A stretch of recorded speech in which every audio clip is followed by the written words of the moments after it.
Good to be with you this morning. Thankful for the presence of everyone. Appreciate those that are visiting with us. Certainly grateful for your presence. You want to be turned over to Esther chapter 6. So the 17 time periods, just as way of reminder, before the flood, the scattering of the people, the patriarchs, the Exodus, wandering in the wilderness, invasion and conquest of Canaan, the judges, the united kingdom, the divided kingdom, Judah alone, the captivity, return from captivity, years of silence, the life of Christ, the early church, and the letters to the Christians. So with our chart here that we've been using, also just as way of reminder, we are now in the book of Esther, which is in between Ezra chapter 6 and Ezra chapter 7. And between Ezra 6 and Ezra 7, there's about a 60-year time gap. And Esther takes place during that time gap. And it is about a 10-year period that we have recorded for us in the book of Esther. Of course, we've been studying Zerubbabel's return in Jerusalem. Now we're back in Susa for Esther. And one thing that I want to note, it's like when I look at these charts, and I do love this chart, but I pay attention to the things that I want to pay attention to. And honestly, I had not paid any attention to this right here. I don't know if any of you had. I don't know, maybe my dad had. But I looked, when I saw that, because we're coming up on Ezra's return, I was like, what is that? I don't remember anything about that. So I started doing some research. There's no record of this whatsoever.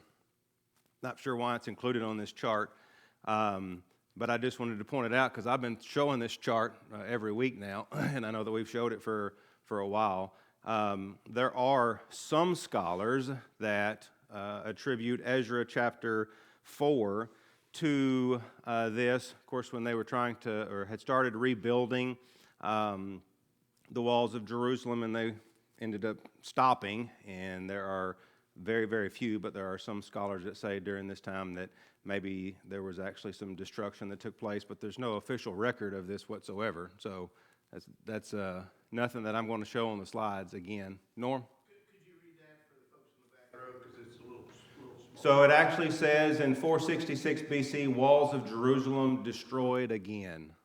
So, yeah.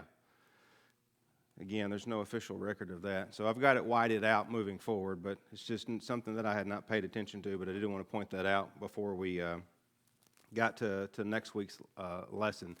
So again, this is between Ezra chapter 6 and Ezra chapter 7. We're studying through Esther, and we're going to pick up with question 3 now, which takes place from Esther chapter 6.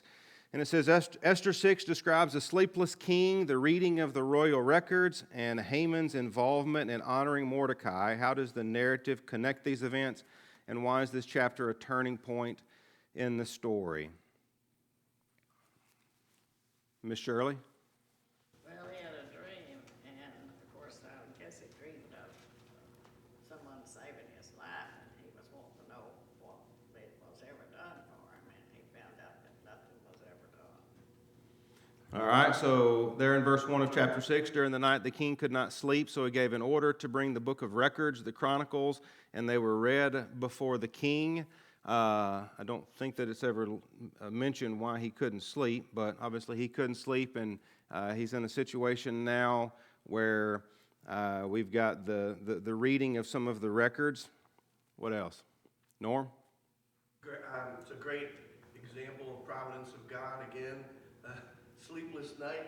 Give me something to read, and then all of a sudden it's something extremely important to what goes on with the story. So again, God at work through His providence. Yeah, and we'll talk about that in a little more detail in the next question, but this is very, very evident, God's providence in this situation. And we see a very clear turning point, and it's like things are accelerated very quickly after this point, all because the guy couldn't sleep.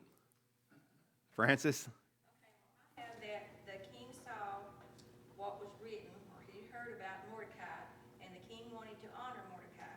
And he asked Haman, what shall be done for the man whom the king delights to honor?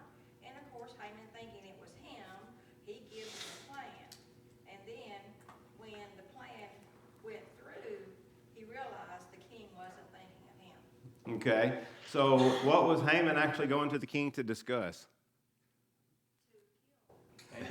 Yeah, so he's got the plan now. He's going to the king about killing Mordecai, and I mean it literally is just a complete reversal of the plan, at least for Mordecai, and we see this shift in power also between Haman and now Mordecai, and we see obviously the downfall of Haman and then Mordecai's rise at this point. And so we're working, of course, toward, and the whole story of Esther is the salvation of God's people. And so this is one of those very, very important stories that happen in this of the turning and the balance of power here. Anything else on number 3? All right, so Norm had brought up God's providence, and we talked about this in our last lesson with the first 4 chapters, but here in question 4, though God's name is never mentioned in Esther 5 through 10, where do you see clear evidence of God's providence shaping events behind the scenes, and be specific? And so, because we just talked about it, Norma had brought it up, and so when you think about just that event, all of the things that kind of happened, it just so happens that the king wasn't able to sleep, this night. And of all of the possible distractions that he could have come up with, he decided that he was going to have the reading of the Royal Chronicles. And then of all of the things that could have been read with this, it's going to be now the account of Mordecai saving the king's life. And we talked about this in our last lesson. It's not normal that a king is going to have his life saved and he's not going to reward the one that saved his life. But it didn't happen. And now again we see with the providence of God that this oversight has now been brought to the king's attention, and now Mordecai is going to be rewarded. And so what had been forgotten was remembered right at the perfect time. So I think that we very evidently see God's providence in this situation. What else in chapters 5 through 10? Norm? And the idea of providence is understanding God's creation, how the laws of that creation work, that if you are working with God's law and you're being a positive influence and working with God, things turn out better, and you're assisting God in his plan. If you work against it, like Haman, then everything starts, all the wheels start coming off, the screws come unloose, things fall apart and stuff. And so we see this circumstance where he's doing actually what a king should be doing, and that is reviewing the Chronicles so he can learn from the history. All these things, God using a pagan king, but the king is following God's providential laws of ways to do things, and as a result, we're accelerating towards God's plan and how he wants this to come out. Okay. So where else do we see specifically God's providence in the story here? Lena? Well, during the dinner, King gets mad hearing this news from Esther, and it feels like he doesn't want to react right away. He walks outside to maybe blow off some steam, but then he still comes back, and Haman, while he's begging Queen Esther for forgiveness, the way that I guess he's leaning toward her ignites King's wrath again. And while maybe King would have forgiven him or something, here it still goes full steam ahead. Yes, that's a good one.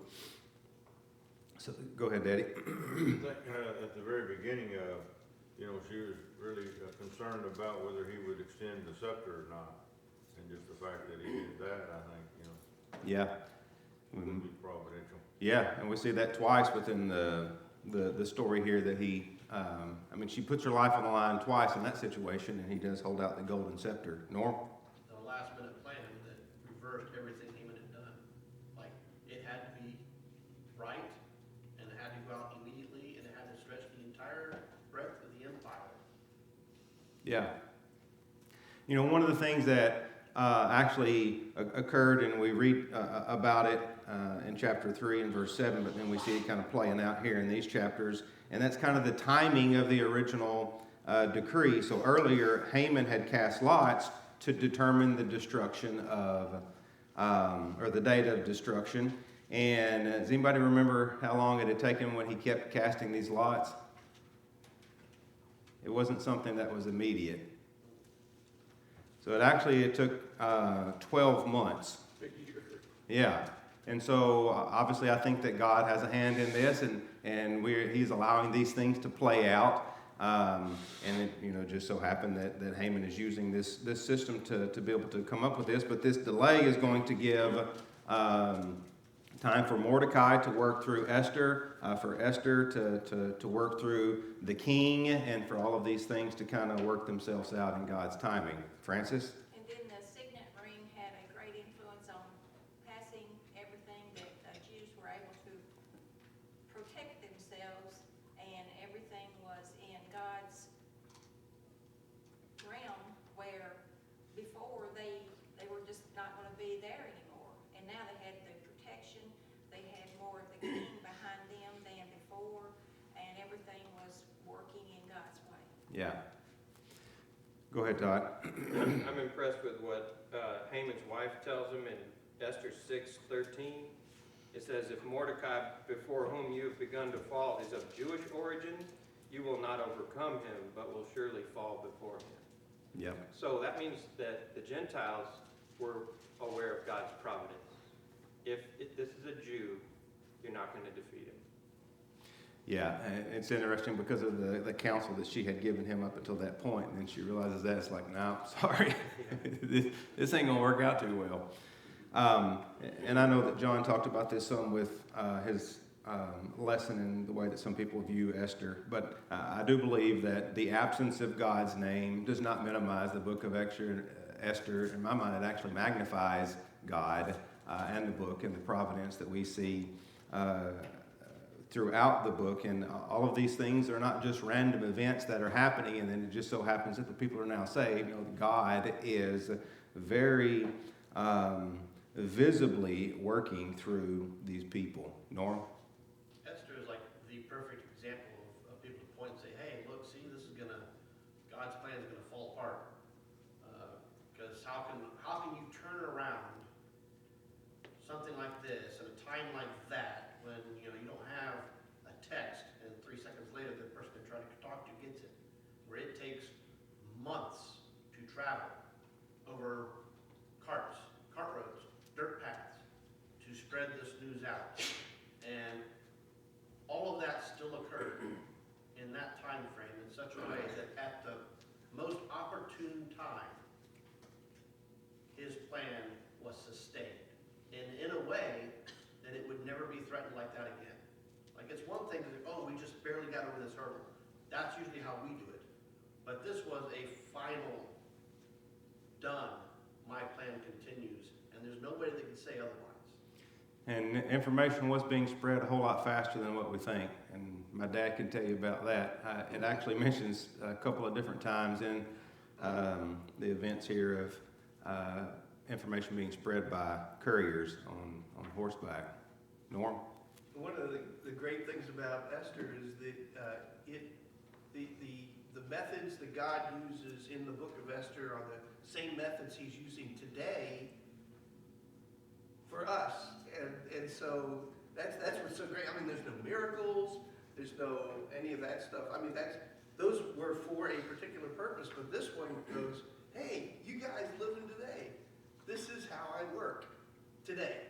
And wow, so we can really learn a lot. Absolutely. Let's move on to question number 5. Haman is ultimately executed on the gallows he prepared for Mordecai. What does this outcome teach about pride, justice, and the reversal of human plans? This is obviously one of the most well-known stories of pride, I would say. Lena? Well, at first when I read this question, I thought we have a Russian saying, if you dig a pit for somebody else, you'll fall in it yourself. And then I thought, well, there is Galatians 6:7 and 8. Whatever it meant, so that he will also reap For he who sows for his flesh will of the flesh reap corruption, but he who sows to the Spirit will of the Spirit reap everlasting life.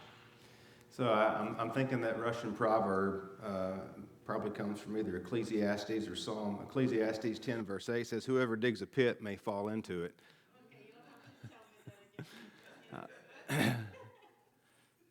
Francis? Proverbs 11:27, he who earnestly seeks good finds favor, but trouble will come to him who serves evil. So what's the most well-known passage that we have about pride and destruction? Pride comes before a fall. All right, pride goes before destruction and a haughty spirit before stumbling. Proverbs 16 verse 18. I mean, Haman is, like if we were to look that up in the dictionary, it's probably got a picture of Haman. I mean, he is the very definition of that. Norm? Pride, the big, it's not wrong to feel good about accomplishments. What pride does is it removes our ability to see good in others' accomplishments. Like, he let the accomplishment of Mordecai ruin him. He let Mordecai's good works ruin him. Not because Mordecai was doing so much better things, not because he wasn't doing good things in his position to get that. Like, he was doing well, he was eye unto the king. But his pride caused him to look at this other person and be like, this is awful. And just ruined his whole day to see this other person doing something good. And that's what pride does for us. We can be so high on our own horse that we see somebody else doing something good, and our first thought is, this is awful. And I think that his biggest problem was that he recognized these great things about himself, and he wanted others to recognize these things. And when Mordecai did not acknowledge these things about him, of course, that's when it all kind of started, when Mordecai didn't bow to him, and it turns into this. Now this is his whole life is to take care of Mordecai. But one of the things that I think that we learn from this story is, I mean, Haman had his plans, and so it's like he's moving these pieces around, and he's got his idea and things that are going to happen, but he is not going to be able to outmaneuver God. God's got his plan, and God's plan is the one that is going to work. And Haman's scheme, in his mind, it seems airtight, but then it's just completely going to collapse. And another passage that I thought about, and this kind of goes along with the Russian proverb that Lena said. So this is Psalm 7, verses 15 and 16. He has dug a pit and hollowed it out and has fallen into the hole which he made. His mischief will return upon his own head, and his violence will descend upon his own pate. And so, obviously, human pride is going to create its own judgment, which is what we see in the scriptures and what we see very clearly happening to Haman. Anything else on number 5? What was that reference again? That's Psalm chapter 7, verses 15 and 16. And the first one that I mentioned was Ecclesiastes 10, verse 8. Question number 6. Even after Haman's death, the original decree against the Jews cannot be revoked, only countered. What does this teach about living faithfully in situations where consequences cannot simply be undone? And so, obviously, the decree had been made, and the way that it worked with in the law of the Persians, once the decree is made, it can't be changed. And so, regardless of what has happened up until this point, that decree is going to stand. And so the people have to work within those limits. And so what can we learn from that about being faithful when we can't change or things can't be undone? Francis? God will provide a way to overcome the situations. Okay. Bonnie? It reminded me a little bit about when we were dealing with COVID and how, there were certain things that the government was wanting us to do, like limit the amount of time we were together and social distancing and all of that. And it's okay to be creative, to come up with ways to still serve God faithfully. Now that doesn't always mean that there's going to be a solution. At some point in time, we might just have to serve God and be punished for it. But you can try to serve God while still obeying the laws that are in place. Yeah. And that was a very difficult situation that we were all trying to figure out. Norm? Yeah, well,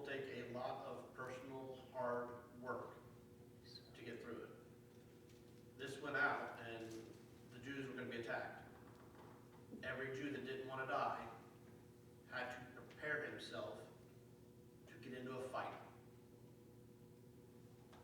That wasn't something that Haman could do, or could stop because he was gone. The king couldn't stop it because he made the decree.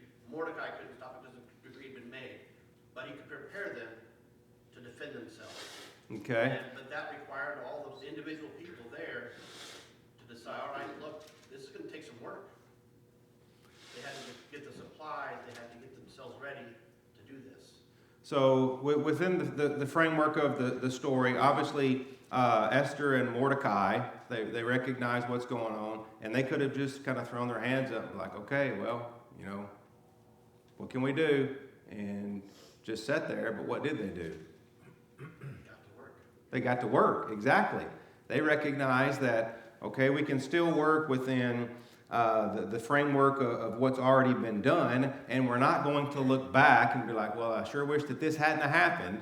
Okay, well, this did happen, and we have to live within what has happened, but we're going to now act wisely, and within the authority that they had, they recognize, okay, if this decree can't be changed, well, that doesn't mean that another decree can't be written, and so they're going to work within the framework of what they can to be able to push forward. And I think about Paul's mindset in Philippians 3:13, forgetting what lies behind and reaching forward to what lies ahead. It's like, look, we can't change that, but we're going to continue to push forward and change things that we can, or continue to acknowledge the reality of the situation while acting in faith, recognizing that God is faithful. Did I see another hand? Norm? Things happen, and if we remember that we can't change what's behind us, but the present is what we're living for, and the decisions we make today will shape our future. And we know what God wants. We know how to live in accordance with God's will. As long as our plans work within that, then day by day, looking at the circumstances that are now present, we can, again, push forward one step at a time, one day at a time, one decision at a time. As long as we're pointing and walking with God, then we should have confidence that no matter what tomorrow might bring, God will help us, and we'll have a solution. Because God is faithful. Daddy? Shirley's had her hand up. Oh, Miss Shirley? Well, Esther went before the king and she asked if the decree could be revoked. And if that hadn't happened by then, of course, things would have been bad for the Jews. Yeah.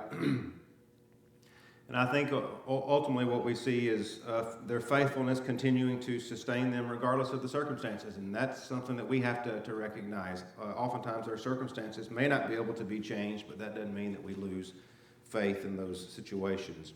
Number 7, the Jews defend themselves but repeatedly refrain from taking plunder. Why might the text emphasize this detail, and what does it suggest about their motives and restraint? So this is something that's repeated 3 times. So when something's repeated 3 times, I think it's probably something it's there for a reason. So we see it in chapter 9, verse 10, and also in verses 15 and 16. So what do you take away from this? The fact that they didn't take the plunder. Would that have been normal? What's normal in a situation where you're in a battle? To the victor goes the spoils. And so, yeah, that would have been the normal thing, that, okay, we're going to defeat them, and we're going to take the plunder. I mean, that's expected in these situations. Norm?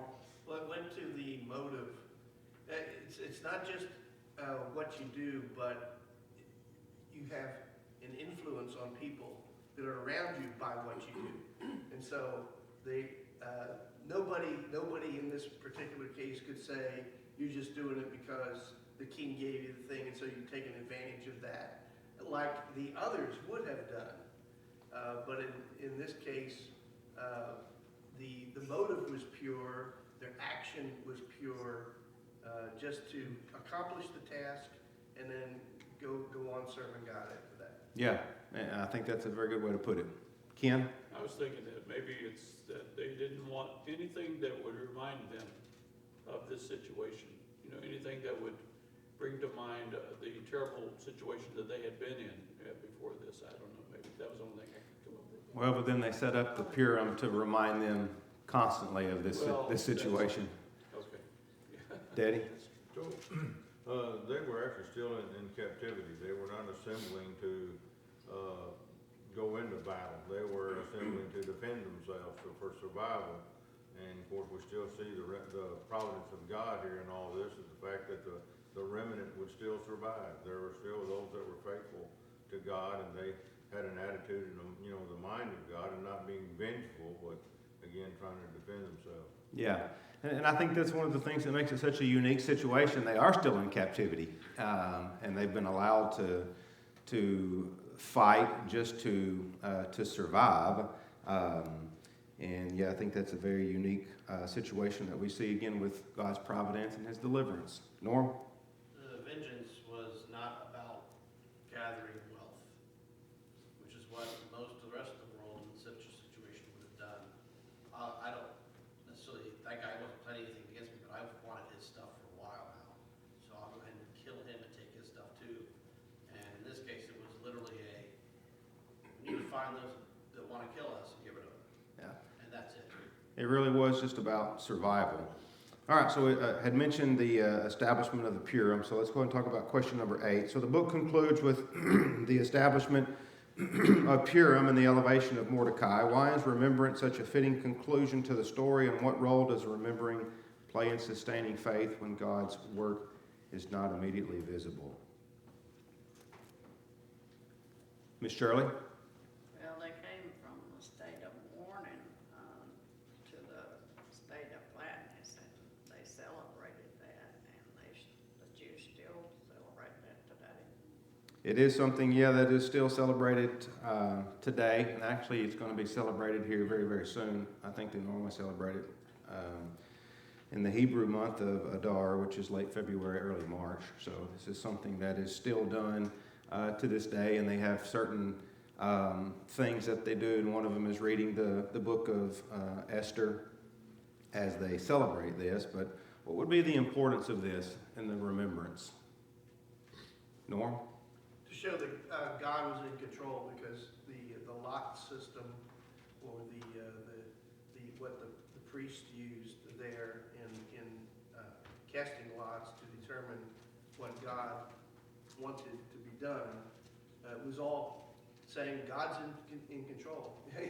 Haman was using that exact system, maybe not even knowing it, to make his decisions. And in fact, we see God was involved with that also. So. Yeah, I had read somewhere this term spiritual amnesia, and I think that it's obviously something that's going to guard against forgetting what God had done. And I mean, this is just a remembrance of God's deliverance, and they didn't want that to fade in their own minds, and something that was going to again, just be a reminder to help anchor their faith every time they remember this now and think about the story of Esther. And how is that significant to us? Norm? One of the things was these folks were in captivities, were thousands of miles away from the temple, where the high priest was, who carried the sacred stones in his pouch at the front. And so people that living in Jerusalem could see that daily and be reminded of it. But when you're out on vacation and there's nothing around, do you look for a congregation to come worship at, so that you may be reminded and that you may participate, even when you're away? These folks were away, and yet this allowed them to tie themselves to God and His plan, even though they were at a distance and no priest around, etc. Okay. So how might this be significant to us? Bonnie? Well, it should increase our faith. Whenever we are dealing with something, you always look back into your life and see where God has gotten you through certain things, and this could be an example.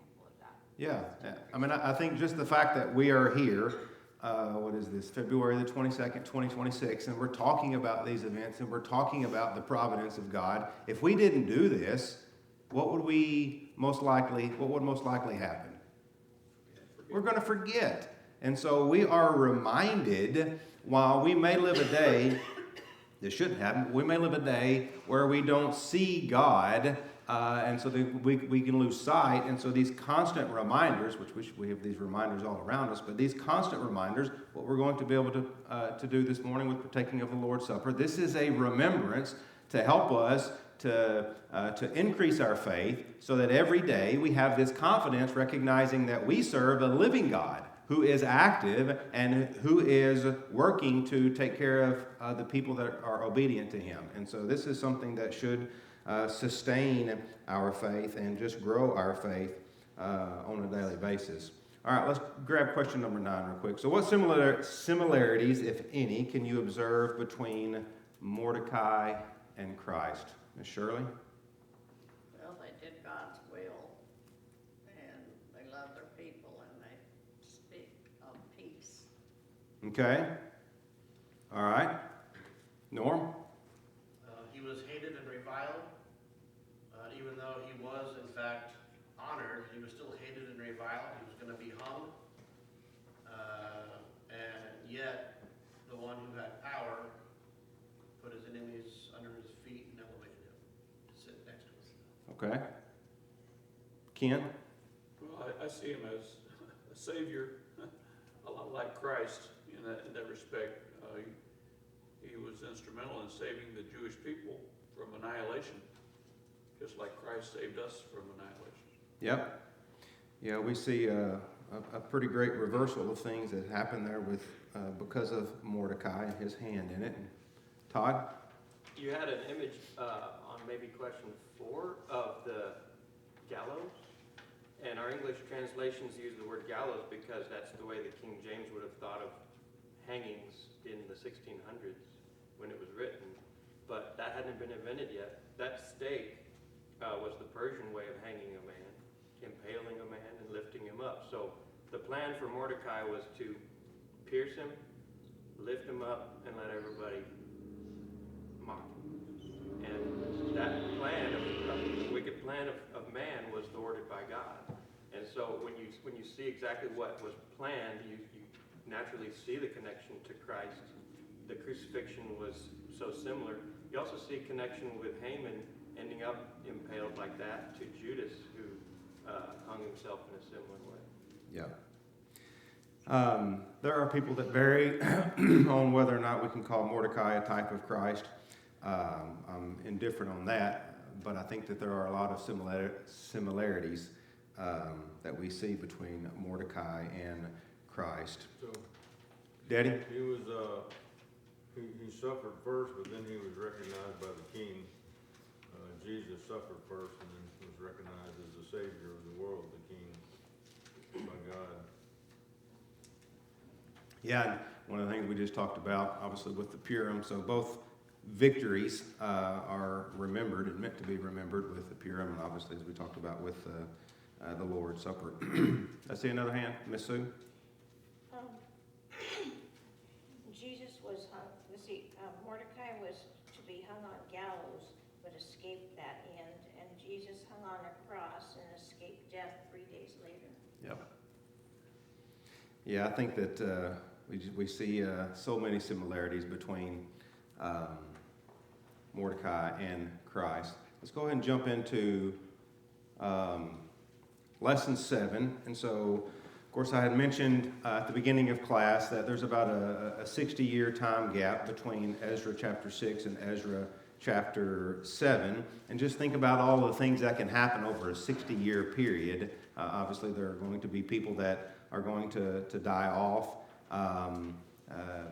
Different ones are going to be in leadership positions. But all of this, again, is happening. And this is about 80 years now after the first return. I guess I'll put that slide back up just for the timeline. So it's about 80 years after the first return. This is about 15 to 25 years after the story of Esther, and it's about 13 years before we have Nehemiah's return.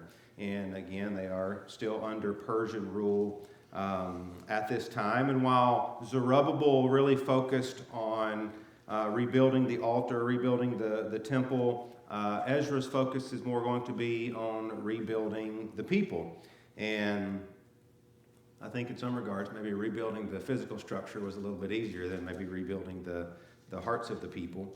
But that's where we find Ezra chapter 7 now as we pick up again with the book of Ezra. And so question number 1, I said Ezra 7, 1 through 10, introduces Ezra through his genealogy and his personal commitments. What do these verses emphasize about who Ezra is, and why do these details matter for the work that follows? Ken? Well, as far as who Ezra is, came from the lineage of Aaron, so the priestly lineage. He was certainly a man of God. It says that he had prepared his heart to seek the law of the Lord and to do it and teach it. Okay. So that certainly will be become important with his leadership role that he's going to point to us. Okay. So he is someone that they would consider legitimate, and he's provided the genealogy there that, of course, traces back to Aaron, as Ken mentioned. And so what does that help establish?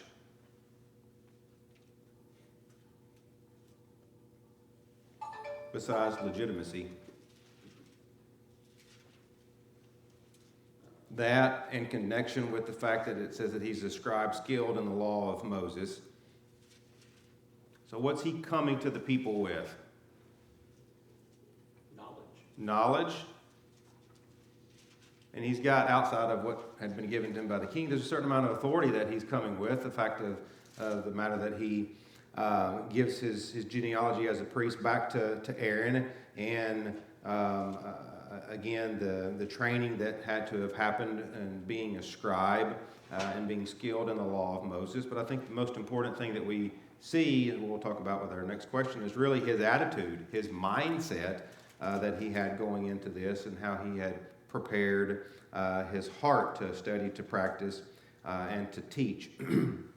And so again, one of the things that I mentioned with the beginning of this, so that the temple had been rebuilt, but even though it had been restored, the people's hearts were not fully restored at this point. And we see that specifically in issue in chapters 9 and 10. And so this is kind of the next phase of this restoration, where construction of the temple is done, but now we need to focus on the hearts of the people and their faithfulness. And that was something that Ezra was going to be his task upon his return. So speaking of Ezra chapter 7 and verse 10, now question to us is, consider Ezra 7:10. What does it mean that Ezra set his heart to pursue God's law, and how should we likewise ready our hearts before the Lord? In what ways do we pursue and understand the law of Christ today, and what is the relationship between listening to God's word and living it out, and who carries the responsibility of passing on God's word in our time? So what does it mean that he set his heart? Norm? He made a commitment to the work. Okay, so there is this decision, there's this being deliberate, and this commitment that has been made. What's it talking about when he set his heart? What's his heart? His whole being, his Yeah. character, his soul, his Yep. heart, soul, mind. So what does that tell us? He was all in. Exactly. Yeah, this is not something that was just a casual interest. No, this was a full and absolute devotion that he has. Do you think that there's any significance to the order of what's given? Study, practice, teach? Miss Shirley? Well, for us, we prepare our hearts by studying the Word of God. You can't just listen. Okay. Listen and do. All right. So we're going to be able to prepare our hearts by study. And we're going to do that, we're told to do that diligently, 2 Timothy chapter 2 in verse 15, to seek and to understand the Lord's will, Ephesians 5:17. But we should approach the scriptures with humility, with a desire to learn and to understand, but also not just with a desire to learn and to understand, but when we read it, what should happen? What's that, Ken? Put it into practice. All right. So yeah, we need to be willing to put it into practice, and so it should cause transformation when we recognize what the Word says. And so again, do you think that this order matters that we have of what is spoken here of study, practice, teach? Norm, you had your hand up. Yeah, just the idea, God chose to have man be the instrument, the tool through which the gospel was spread. So we're without mankind, without the apostles starting, and then the law was given to them, and down through without people going and preaching the gospel, teaching the gospel, building up people with the gospel as the primary tool of God, there would be God would always find somebody else. If it's not me, then it's going to be somebody else, just like Mordecai said, if it's not you, Esther, it's going to be somebody else. Yeah. Ken? I was just thinking that, the order here is important because, first of all, you seek the Lord, you seek the law, you study it, you learn it, then you put it into practice, and then you are able to teach it, because if you try to teach people and they don't see it in your life, it's not going to have much effect. Yeah. If you don't study and you don't have an understanding, how are you going to be able to teach people? Two, if you're not practicing what you've studied and what you understand to be true, then people aren't going to look to you for any kind of example, so they're not going to be willing to follow. So we have to first understand, have the knowledge, but then we have to be willing to put those things into practice. And then once we do, we should be convicted to teach it to others, to give instruction to others because of what we have learned and what we understand. All right, we'll pick up with question number 3 next week. We're about a minute past on ringing the bell, but we'll stop there. Thanks, everybody.